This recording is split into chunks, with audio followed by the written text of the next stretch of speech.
sekarang kita masuk untuk belajar tentang organ testis ya. Tadi yang di luar sudah, skrotum dan penis sudah, sekarang testis. Testis ini bagian yang di dalam sini. Jadi kalau sudah dipotong seperti ini pada bagian medial, dia potong begini, sakit ya. Ya iyalah. Maaf, gak penting. Ini kalau kita masukkan dulu, nah ini kamu bisa melihat testisnya di sini ya. Nah ini bagian testis, dia bentuknya bulat dan agak memanjang. Jadi bentuknya bukan bulat persis begitu, tapi agak memanjang. Ya, bulat seperti ini. Bulat seperti ini, oh enggak ya, bulat seperti ini tadi. Nah bagian yang bulat ini tadi, bulat panjang itu, dia punya bagian-bagian ya. Kalau kita buka tadi, bentar, saya tutup, saya buka lagi. Ini bagian yang bulat panjang seperti ini ya, ini bagian yang membulat panjang, dia punya bagian-bagian sebenarnya. Kita lihat ini posisi anatomisnya ya. Kalau ini di sebelah atas maka akan membentuk yang namanya ekstremitas superior, yang bawah ekstremitas inferior. Kemudian di bagian depan, jadi dia bulat tapi pipih. Nah pada bagian pipih itu pada bagian depan dan belakang dia membentuk seakan-akan ada tepiannya, maka namanya margo. Nah, yang di depan ini namanya margo anterior, belakangnya margo posterior. Sedangkan yang pipih tadi, yang landai tadi, yang di kanan dan kirinya itu menjadi fasies. Jadi fasiesnya ada yang ke tengah namanya fasies medialis, yang ke sebelah luar namanya fasies lateralis. Jadi saya ulang lagi, ada margo depan ini anterior, ada margo posterior belakang ini, kemudian ada ekstremitas superior, ekstremitas inferior, fasies medialis, yang sebelah sana fasies lateralis. Itu bangunan pada testis. Jadi testis kan sebagai penghasil sperma ya. Jadi sperma yang dihasilkan testis tadi kemudian akan dia bawa naik ya di sini. Akan dia bawa naik menuju ke bagian di belakangnya ini. Nah, bagian yang di belakang ini itu namanya epididymis. Ini kalau dibelah tadi, kalau pada bagian luar akan terlihat seperti ini. Ini epididymis. Epididymis itu dia punya bagian-bagian ya. Jadi dia punya bagian-bagian di epididymis itu, yang bagian di atasnya kepalanya maka namanya kaput. Nah, ada kaput, kemudian ada badannya, korpus, bagian bawahnya namanya cauda. Jadi kaput, korpus, dan cauda. Dari cauda epididymis dia akan naik ke atas. Jadi si epididymis ini punya fungsinya dia itu adalah sebagai tempat pematangan sperma. Jadi dia bisa mematangkan sperma di epididymis, kemudian nanti akan dilanjutkan untuk dialirkan ke namanya vas deferens. Kita lanjutkan tadi bahwa dari epididymis kan akan dilanjutkan ke yang namanya vas deferens ya.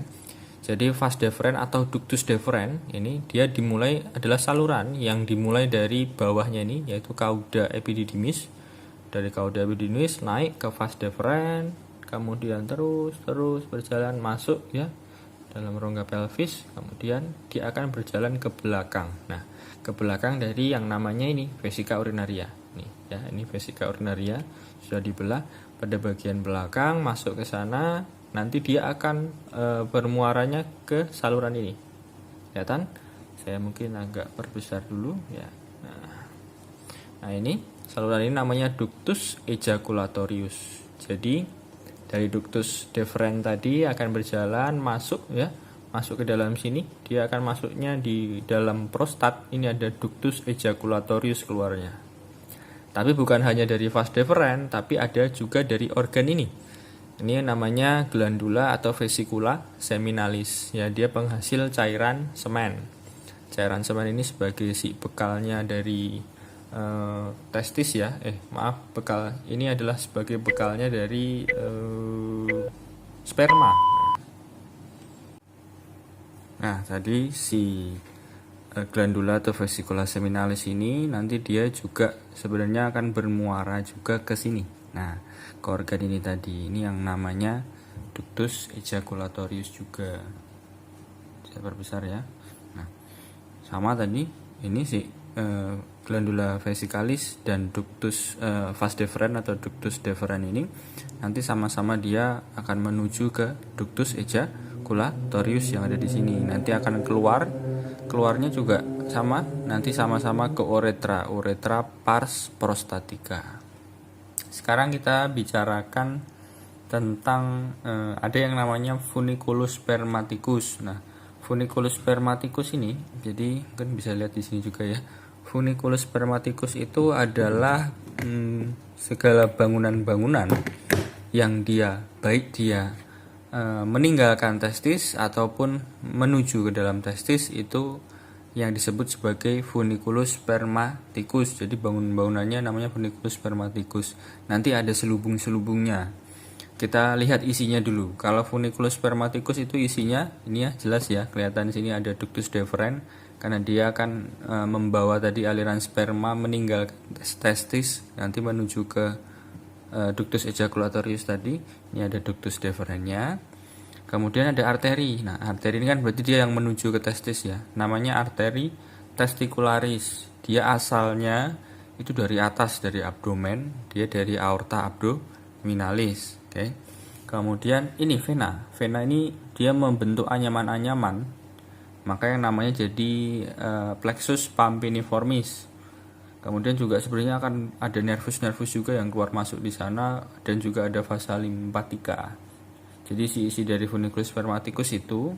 Nah, isinya tadi itu akan diselubungi oleh sebuah lapisan gitu ya. Ada lapisan-lapisan. Untuk selubung dari funiculus spermaticus mulai dari paling luar sampai ke dalam, yang paling luar adalah ada fascia spermatica externa. Di dalamnya lagi ada fascia cremasterica. Dia akan membungkus musculus yang namanya musculus cremaster. Kemudian di dalamnya baru ada fascia spermatica interna. Nah, sekarang kita mencoba untuk menjelaskan uretra ya. Jadi pembagian dari uretra itu sendiri, tadi kita lihat uretra itu berjalan dari vesika urinaria sini turun ke bawah sampai menuju dunia lain. Nah, itu kita bagi 3 ya. Yang pertama yang dia berada di sekitar dari prostat itu namanya uretra pars prostatica. Kemudian kalau yang dia sudah melewati bawahnya, di sini di kanan kirinya kamu bisa ketemu satu ada glandula bulbouretralis, dan juga di sini ada musculus sphincter uretra yang eksterna. Jadi yang di sini interna, ini yang eksterna. Jadi sphincter uretra eksterna, di situ namanya menjadi uretra pars membranacea ya. Pars prostatica, pars membranacea, baru yang di bawahnya ini dari sini nanti ke dunia luar tadi itu adalah uretra pars spongiosa. Karena dia dikelilingi atau berada di dalam dari corpora spongiosa. Ini corpora spongiosanya semua.